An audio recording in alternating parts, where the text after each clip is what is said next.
côté Ousmane Sonko bu dee leneen nag loolu xamuñu ci dara mais bu dee droit rek moo tax ñuy wax la décision qui a été prise mooy décision bi nga xam ne moom le juge de Ziguinchor jëloon moom le juge bi war a delloo si. On attendait aujourd'hui une décision li ñu doon xaar juge bi bu ñu paree plaidoirie yi mu joxe décision waaye juge bi nee na da koy mettre en délibéré ba le 14 à 9h ci lay rendre décision donc loolu nañuy xaar ni loolu nañ jëlee ci audience bi waaye lépp li nga xam ni mooy argument de droit li nga xam ni mooy argument yi nga xam ni moom ci liñ mën a sukkandiku lépp tout est en faveur de Ousmane Sonko loolu c'est une réalité mais on attend la décision on est confiant on espère que le droit sera dit et ce ne serait que justice. mais maître est-ce que mën nga revenir un peu ci li jot a xew ci biir tribunal parce que bi ñu xëy déggoon nañu amoon na quelques altercations yoo amoon diggante les avocats de Sonko ak ki xam moom mooy juge bi déjà est-ce que vous pouvez revenir un peu ci li jot a xew ci tribunal bi. waaw yooyu affaire avocat la ak juge dans le cadre d'une plaidoirie loolu mooy lan mooy de manière générale balaa audience di commencer il faut que ñu organiser ko temps avocat yi il faut que ñu wax ñaata temps nañu wax. parce que pour avocat Ousmane Sonko yi tamit dañoo war a ñëw pour défendre seen client ci anam yu mu gën a anam yu gën a leer donc c'est pour cela que ni on a demandé plus de temps pour pouvoir plaider en profondeur le dossier et c'est ce qu'on a fait voilà. lan nga xalaat ne aussi moo waral ñu au lieu ñu def ko salle 4 bi ñu ko prévoir ñu yóbbu ko salle 7. waaw loolu bett nañ trop te boo gisee ni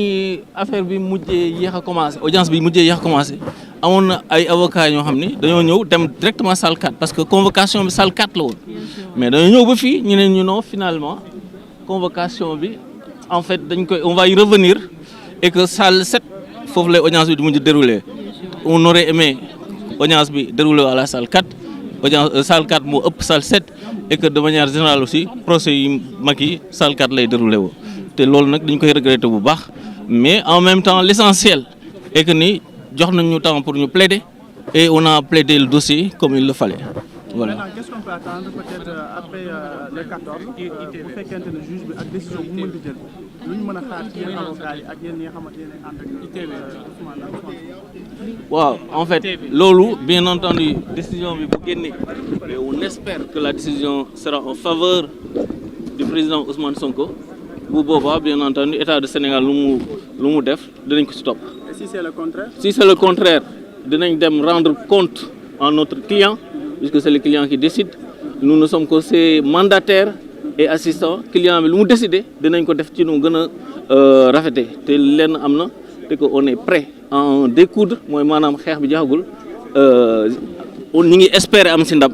mais ak nu mu munti demee dinañ continuer xeex bi ba Ousmane Sonko nekk candidat inchallah au présidentiel de 2024. Est-ce que quand woo agent judiciaire de l'État tey indi nañ lu bees loo xamante ni war na mën a tax maanaam avocat Ousmane Sonko xaw a am njàqare tuuti ci procès bi tey. vraiment liñ fi wax lépp loo xam ne lu ñu gisoon démb la loo xam ne juge Sabassi daf leen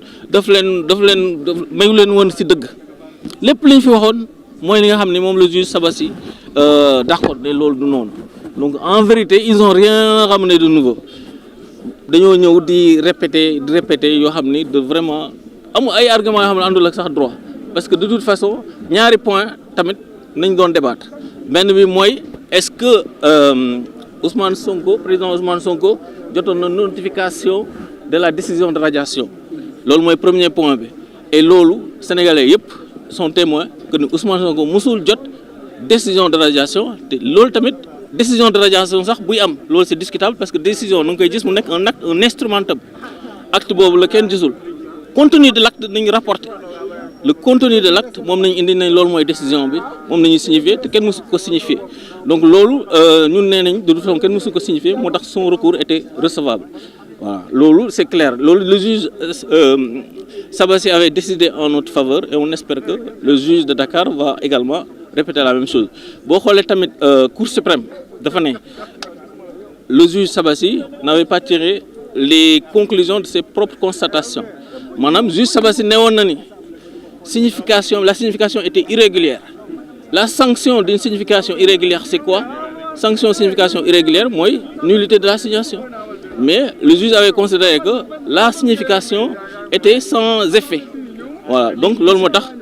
moo tax affaire yi tamit loolu moo tax affaire yi tamit on est confiant ci côté boobu. léegi décision bi war a beneen point bi ñu doon débattre mooy sur le fond ndax contumace mi ngi am ba léegi waaye affaire yi caaxaan la parce que boo xoolee même chronologie fait yi boo xoolee bu baax Ousmane Sonko ñu ngi ko jàpp le 28 juillet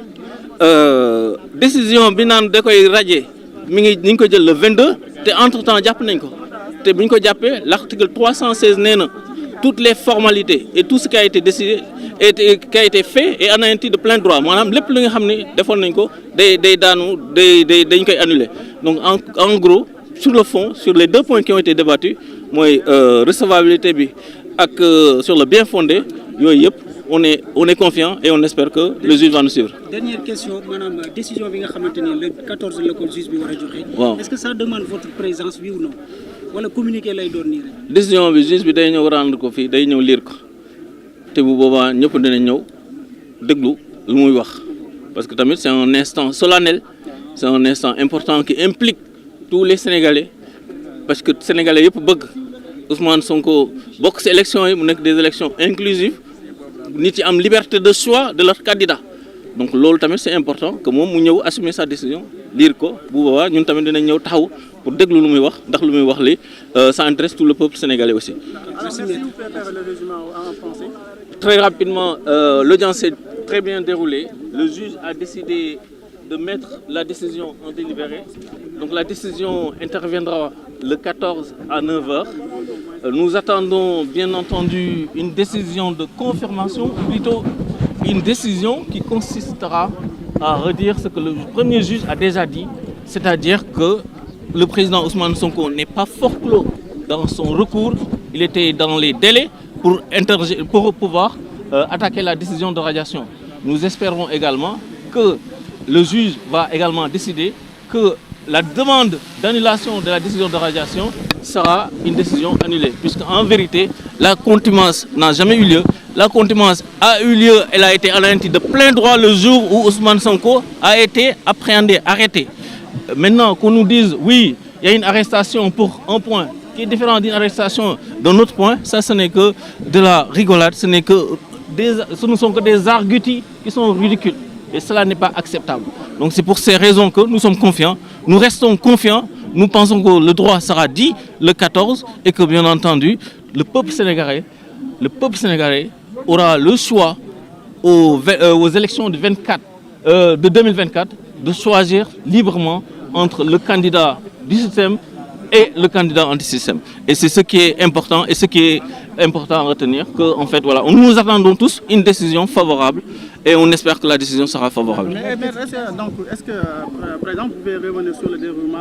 de l'audience? Depuis ce matin, vous étiez là. Oui, l'audience d'abord l'audience s'est déroulée d'abord par une petite organisation sur le temps de parole des avocats. Et le juge a accordé 4 heures à chaque partie. Donc les avocats du président Ousmane Sonko ont plaidé en premier puisqu'ils sont en demande. Puis il y a eu une suspension